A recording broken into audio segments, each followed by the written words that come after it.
about ready? Steve, you ready? Okay, Mr. Mayor. All right, ready to go whenever you are. On the record. Good evening, everybody. Welcome to the regular meeting of Hamilton City Council for April 22nd, 2020. It is 6 o'clock. We are substantially complying with the limits for the governor and for a room this particular size. We are slightly modifying the audience of citizens. Those who wish to speak regarding a specific agenda item were permitted to send emails to our city clerk, and there's no one out there who wishes to submit an email. So there was, I believe, one email that you did receive, Nick, probably since our last meeting, Yes, Mr. Mayor. that you wanted to read into the record. We will when we do audience of citizens, yes. We'll jump and do it then. Okay. Let's do a roll call then.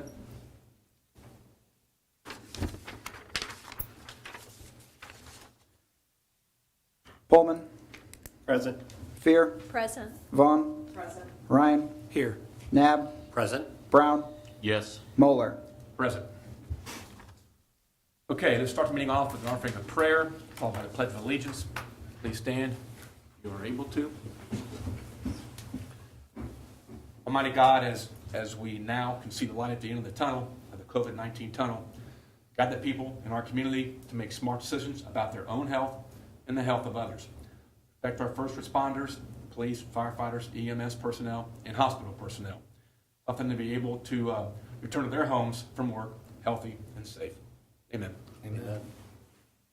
Pledge of allegiance to the flag of the United States of America and to the republic for which it stands, one nation, under God, indivisible, with liberty and justice for all. Thank you. We now go to the presentation we have by our Health Commissioner, Kay Farrar, an update on the coronavirus COVID-19 situation. Okay. Thank you, Mayor, City Council, members of the City of Hamilton. I want to start out by letting you know that currently we have 22 confirmed cases within the city limits and one probable case. The term probable was added by the Ohio Department of Health to be meaning someone who lives or is in close proximity to a positive lab-confirmed case and is symptomatic. They no longer have to be tested. They can be counted as what's now known as a probable. So we have 22 confirmed, one probable. There are 15 females, 8 males. We have had the one death. The ages go from 18 years old all the way up to 81. The primary age group for our positives is 30 to 40. We have 8 of those. So good number. The last 5 that have come across for the city of Hamilton have all been able to be associated with clusters or outbreaks. So that's kind of helpful to know where the cases are coming from. It allows us to do a much better job of contact investigation and quarantining because we can go specifically to their place of employment and put some new procedures in place and quarantine the people that were working right near them. So 2 come from an industrial type setting, 2 are from nursing homes or long-term care facilities, and 1 is with a home health type agency. So, and they've all been associated with previously known positive cases. For the county, the numbers are currently today there are 198 overall within the county. There are now 4 deaths. Butler County just announced their 4th or 3rd death. It would be for the county. As far as the state of Ohio is concerned, there's 14,117. That's a change of 392 from yesterday. The deaths in Ohio are at 610. And as far as the U.S. is concerned, there are 802,583, which is a change of 26,490. And there are 44,575 deaths, and that's a change of 2,817 from the previous day. Nick has a slide from that dashboard that I showed you guys the last time that I think is worth looking at. So this is going to show, if you go to the coronavirus.ohio.gov site, you can go to a thing called the dashboard. It's a long bar on there, and it allows you to look at the 5-day trend. You can look at other things on that bar as well, but I think this was worthwhile looking at. As you can see, our 5-day trend, we had a nice decrease. So that's very hopeful. That's what gives us hope that we're moving in the right direction. The deaths are staying pretty steady. We're currently at 53. We started the 5-day trend at 33. As well as hospitalizations are still running right around 18 to 20% of those that test positive are requiring hospitalization. And the ICU admission has gone from 20 to 42. Not really a great number, but overall, we're staying fairly steady. I'm sure you've seen in the news there were 2 things that happened recently that have really changed the numbers. There was an outbreak in the Marion Correctional Institute, which created them to test a lot of inmates. As a result of that, there were 2,011 that were positive in that facility. Also, the Pickaway County Correctional Institute had an outbreak as well, and there are 1,555 cases. So all in all, the correctional institutes have resulted in the quarantine of like 33,000 inmates. So that's a lot of work and keeping track of people, keeping counts on. So this is hopeful. So that's where I want to go today, because I love to be positive and I love to move in that direction. As well as there's another real positive. ODH has invested in some technology for the local health districts to use. It's a brand new system that was just released yesterday. I just put our first couple of quarantined individuals in it. It's going to help us immensely.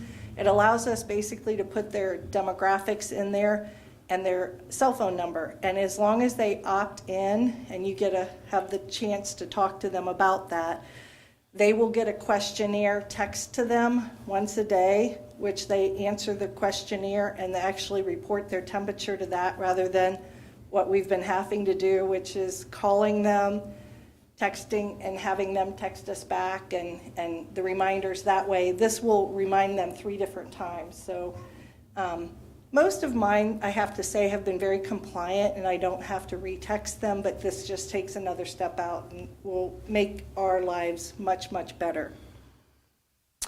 Opening back up of the city. So I want to highlight that this needs to be a walk and not a run and a jump. We're all anxious for that. We want to move forward. I have said that the main things that are working right now are social distancing, and really that's our best defense, along with, I would add, wearing a mask. So masks can be made out of a cloth material. They should be double-sided, not be able to be seen through. You can get masks from all different places. I shop Etsy a lot, so I've ordered some off of Etsy. They're then able to be washed and reused. We really do want to try to continue to use and retain our medical masks for the hospitals, ICUs, nursing homes. Nursing homes are going through masks like crazy because we're isolating any new admission to a nursing home just because it's a new admit and we don't know. We want to watch them for a while.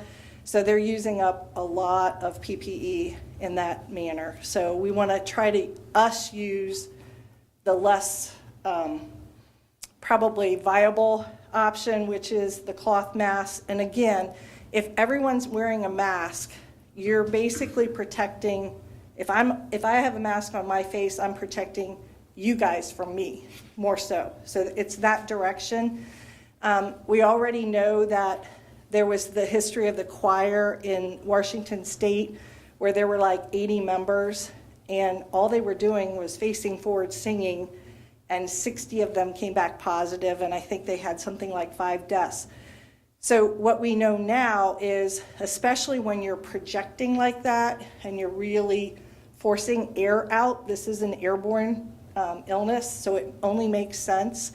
So I just highly recommend the mask deal. I know it's not fun. We talked about, when we were sitting here before council started, about people who wear eyeglasses, the fogging up. There's some great suggestions out there. One of them is using soap and water on your lenses to kind of make a film so that doesn't happen. Shaving cream is another thing, but you can Google and try to find out if you were a swimmer. I was a swimmer back in high school.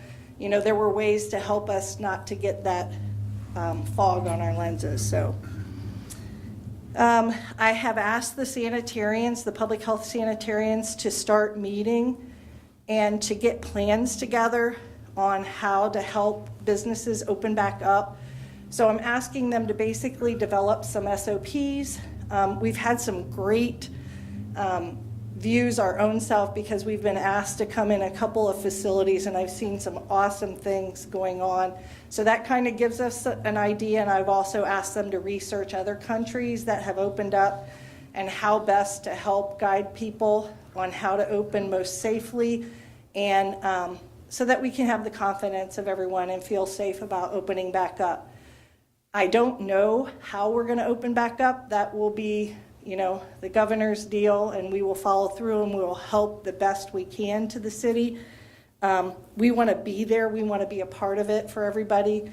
I've reached out to a lot of various different people, but whatever we can do to be a part of that reopening, the better.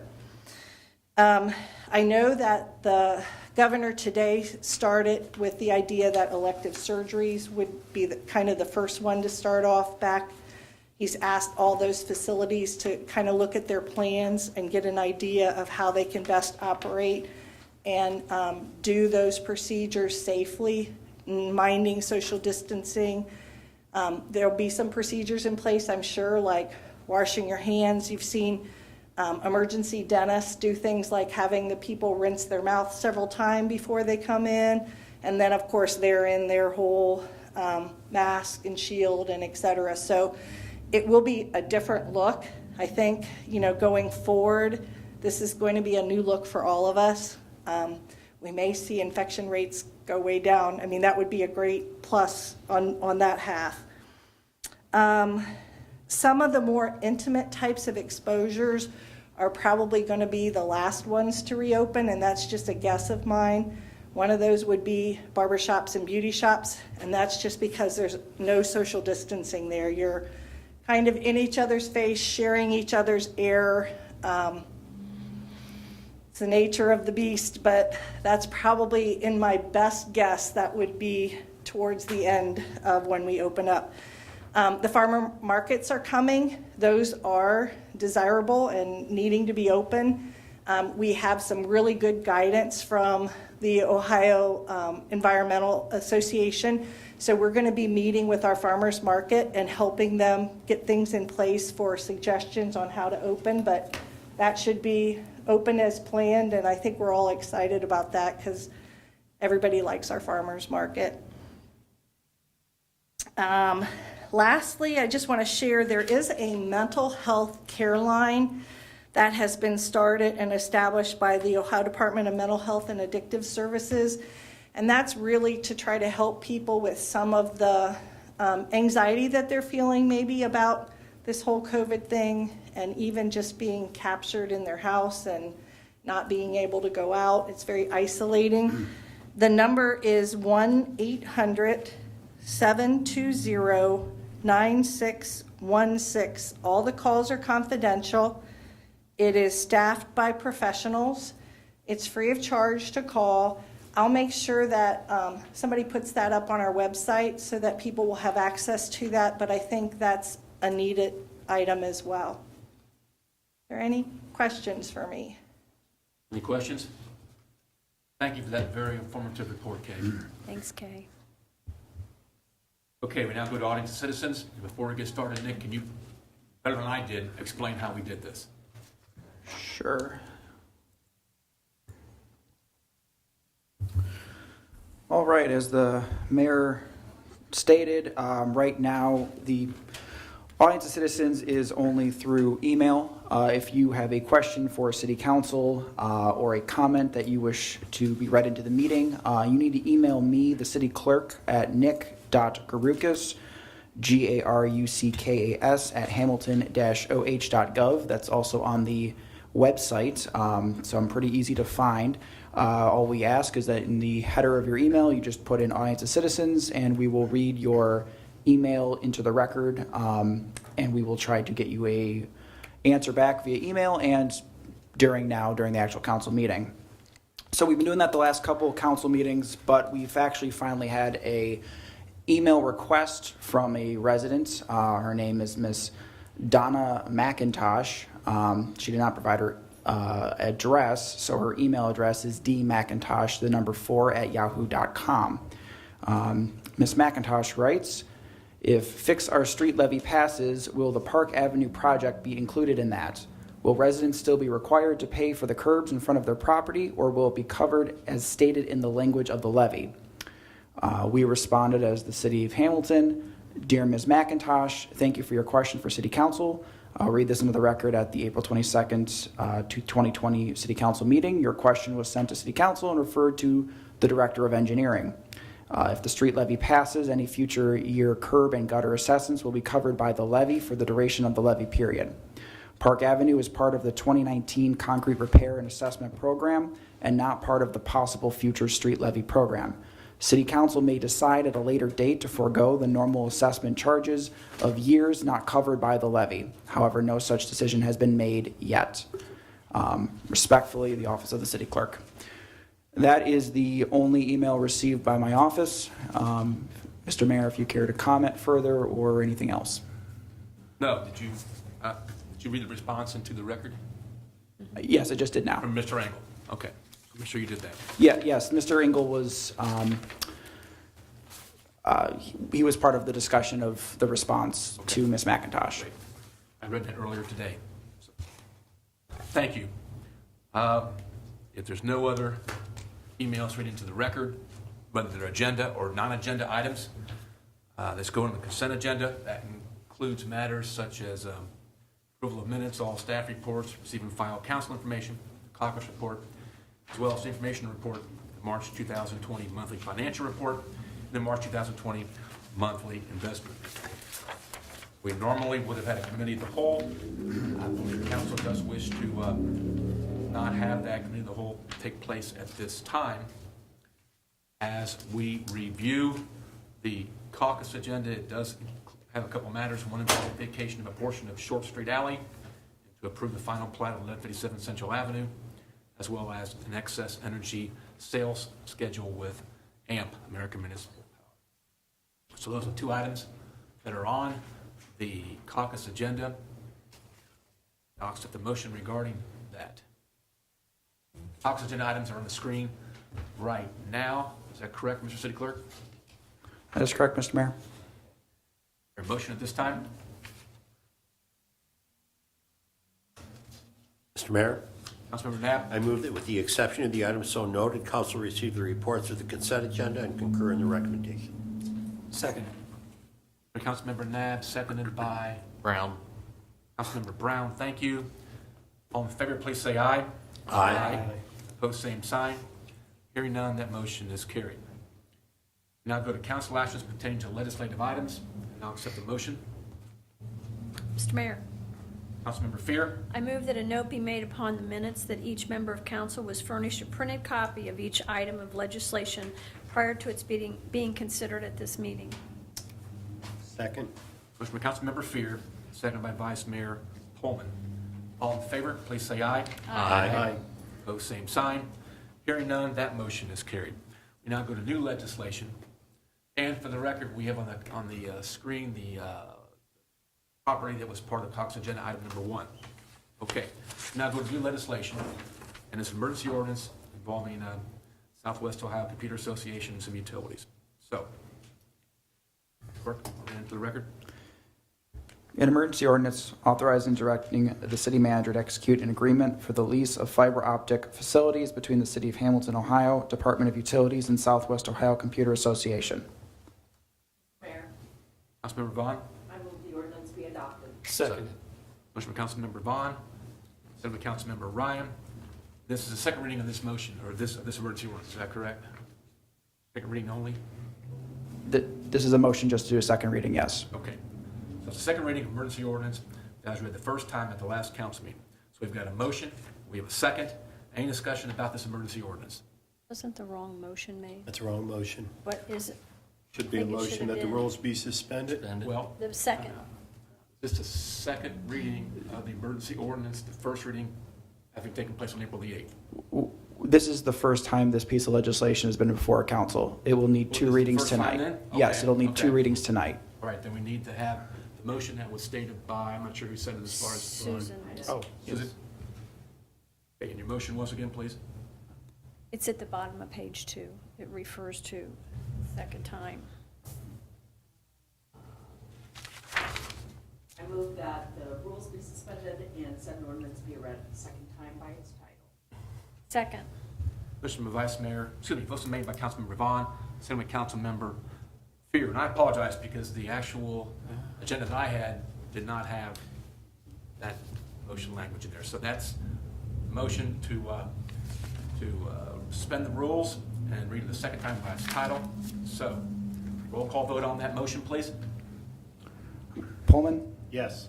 Fear, Yes. Vaughn, Yes. Ryan, Yes. Nab, Yes. Brown, Yes. Moeller. Yes. Motion adopted, 7-0. Now, second reading of that emergency ordinance, please. An emergency ordinance authorizing and directing the city manager to execute an agreement for the lease of fiber optic facilities between the City of Hamilton, Ohio, Department of Utilities, and Southwest Ohio Computer Association. Mr. Mayor, Councilmember Vaughn. I move that the ordinance be adopted. Second. Motion by Councilmember Vaughn, second by Councilmember Fear. Now, any discussion about this ordinance, this emergency ordinance? Hearing none, roll call vote. Pullman, Yes. Fear, Yes. Vaughn, Yes. Ryan, Yes. Nab, Yes. Brown, Yes. Moeller. Yes. Ordinance adopted, 7-0. Okay, we now go into agenda item number 3, two readings of emergency ordinance involving a new chapter, price gouging. An emergency ordinance amending and supplementing the codified ordinances of the City of Hamilton, Ohio, Part 7, Business Regulation Code by adding a new chapter 757, price gouging. Mr. Mayor, Councilmember I Nab. move the rules to be suspended and said ordinance be read a second time by its title. Second. Motion by Councilmember Nab, second by Councilmember Brown. Roll call vote on that motion, please. Pullman, Yes. Fear, Yes. Vaughn, Yes. Ryan, Yes. Nab, Yes. Brown, Yes. Moeller. Yes. Motion adopted, 7-0. Second reading of the emergency ordinance, please. An emergency ordinance amending and supplementing the codified ordinances of the City of Hamilton, Ohio, Part 7, Business Regulation Code by adding a new chapter 757, price gouging. Mr. Mayor, Councilmember Nab. I move that the ordinance be adopted. Second. Motion by Councilmember Nab, second by Councilmember Brown. Any discussion about this particular emergency ordinance? Mr. Mayor, Please. I just wanted to say I'm glad that we did this. Yes. I think that this is a good step, and we need to be paying more attention to things like this. So thank you for administration, whoever put that together. This is great. Another, please. I do have a question. How can citizens inform us about this? Is there I know I sent an email about You it. did. Is there a number that they can call, or are we using a 311 app? I'm unaware of either one, but I think the 311 would be a good idea. I did email Brenda today about that. Okay. See if we could do that. There's got to be some way to communicate it in an efficient manner. Right. Because according to what I've read, there's been 900 complaints in the state of Ohio since March the 1st, 90 in what's considered the Miami Valley, which is what the newspaper puts us into, basically. 17 in Butler County, including one featuring a $10 gallon of milk at a Walmart, not locally here, but I think it's probably in the Dayton area. My understanding, there's no price gouging law in the state of Ohio. There's an Unconscionable Business Practices Act, but I think that's more civil in nature. The Attorney General Yost is now doing working with the legislature to create legislation. So I think it is a smart thing to do at this time and hope that we never ever have to use it, whether it's during this crisis, whether it's during a tornado issue or anything like that at all. But I think this does provide a situation where activity can be stopped, and there can be punishment within a reasonable period of time after the activity does occur. Price gouging is one of those things, when you see it, you know it. So, Mr. Mayor, on the same note with Carla, I mean, it's a great idea, but I think this also goes to show that we support small business, but we don't support these people. And I think it needs to be, I'm glad it's out there, because Hamilton does not want that, and we don't want that yeah. reputation here. It's really unconscionable that Yeah. at this time, any time to do it, but especially this time. Yes. If I may ask, Pat, or Mr. Mayor, when you were talking about 311, because I think that would be the most logical thing to do, but is there a caption or something? I mean, where would they go under if they did 311? I think we'll have to refer that to administration to figure out some way that we can do this in a Okay. very efficient manner that's accessible to folks who maybe are very, very computer literate, and maybe some folks who just might need to. Because it would be nice if we could have something that is just for this, so it doesn't get lost in like just the general 311 concerns, and it would rise to, I agree entirely, so I think that has to be kind of worked out by administration of how we can best get this out there and then accessible, so when somebody sees something, they can report it. May not be the only one, but it would be good to have that. So everybody's got some great ideas on this. I'm glad we're doing this. It's a smart thing to do. I know the city of Fairfield's been talking about doing the same thing, so I think it's just smart. I do too. Mr. Mayor, thanks for communicating that back up to administration for their activity. Carl, I think in the 311 system, it would have fallen under miscellaneous. But That's what I was again, afraid like, of. as you said, I think the heightened level in Mayor, as you said, if there would be another occurrence, another occasion of some sort of a catastrophic time for our citizens to be able to report any gouging. And like you said, Vice Mayor, there are opportunities out there for big boxes as well as smaller businesses to take advantage. And we want to be able to be supportive, but we also want that honesty to prevail in the city of Hamilton. Thank you. I believe it's very generally written that it has emergency medical supplies, building supplies, things that you could face in an emergency situation and be facing potentially truly price gouging. I think there's a 10%, there's a 10% price adjustment if there's, you can't, I know there's going to be some reports, people think there might be some gouging on there, but there is, you can up by 10%. Some of these suppliers may have to pay more for it too, so you have to read into it, but I still think it's a great idea. Legislation itself, I think, does say 10%. Most of the states mention 10% in their legislation. This was based, I believe, after what Fresno, California did within their city council. And the built-in language in there that says if the seller pays a higher cost to receive that product in order to resell it, then that's not considered price gouging. Right. So there is a way that you can say, look, I had to pay X dollars, then I just added my normal 3%, 4% on top of that. So that's But is built in. that the beginning of the chain? Should that person be Well, considered for gouging? then? exactly. So, I mean, it never stops. It doesn't, but I think this is just a good start. Keep it in their back pocket, hope we never, ever have to use it. Yeah, I do too. Thank you. Any other questions or comments? Not, let's do a Thank roll. you. Let's do a roll call vote. Pullman, Yes. Fear, Yes. Vaughn, Yes. Ryan, Yes. Nab, Yes. Brown, Yes. Moeller. Yes. Ordinance adopted 7-0. Now go to agenda item number 4, resolution involving the build program and the North Hamilton Crossing project. A resolution authorizing and supporting the filing of a grant application with the Department of Transportation's DOT better utilizing investments to leverage development build program relative to the planning of the North Hamilton Crossing project. Mr. Mayor, Councilmember Fear? I move the resolution be adopted. Second. Motion by Councilmember Fear, second by Councilmember Brown. Any discussion or comments about this particular resolution? Hearing none, roll call vote. Pullman, Yes. Fear, Yes. Vaughn, Yes. Ryan, Yes. Nab, Yes. Brown, Yes. Moeller. Yes. Resolution adopted 7-0. Okay. Audience of City Manager, anything we should say at this time? I have nothing tonight, thank you. Hey, audience of City Council. I just want to say a couple things besides be smart, be safe. One is to report the numbers to the census. Those are important things to report. Does affect funding. in our city. I'm going to do a mention to please buy Richard steak sandwiches in the Mayor's Challenge, which benefits first responders and hospital personnel. Also supports a small business and the employees that work at that small business. Talking about fresh produce, 80 acres, you can order some of their produce online. If anybody's had it, you know how good that is, and that also helps out a business. And of course, thank you, TV Hamilton, for being here. Anybody else have anything they want to mention at this time before we go into the request for, I believe, an executive session? Is there a request for executive session?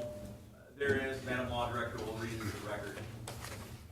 There are 3 items, Mr. Mayor, to consider confidential information related to the marketing plan, specific business strategy, production techniques, trade secrets, or personal financial statements of an applicant for economic development assistance.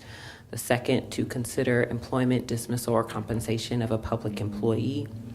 The third is to consider the purchase of property for public purposes or for the sale of property at competitive bidding if premature disclosure of information would give an unfair competitive or bargaining advantage to the person. Okay. Regarding the request that was read first into by the law director, your motion of the executive session is necessary to protect the interest of the applicant or the possible investment or expenditure of public funds to be made in connection with the economic development project. So moved. Second. Motion by Councilmember Nab, second by Councilmember Ryan. Roll call vote on that motion, please. Pullman, Yes. Fear, Yes. Vaughn, Yes. Ryan, Yes. Nab, Yes. Brown, Yes. Moeller. Yes. Motion adopted 7-0. Is there a motion we go into executive session for all 3 of those stated purposes by the law director? So moved. Second. Motion by Councilmember Fear, second by Councilmember Ryan. Roll call vote on that motion, please. Pullman, Yes. Fear, Yes. Vaughn, Yes. Ryan, Yes. Nab, Yes. Brown, Yes. Moeller. Yes. Motion adopted 7-0. It is 6:32. We're going to go into executive session. We'll be back down here after the executive session just to simply adjourn the meeting. Thank you. I'll let you have the last 2, so people get kicked out. Looking at you, I was like, man, it's rough. Tough crowd. Upstairs. Yep, Larry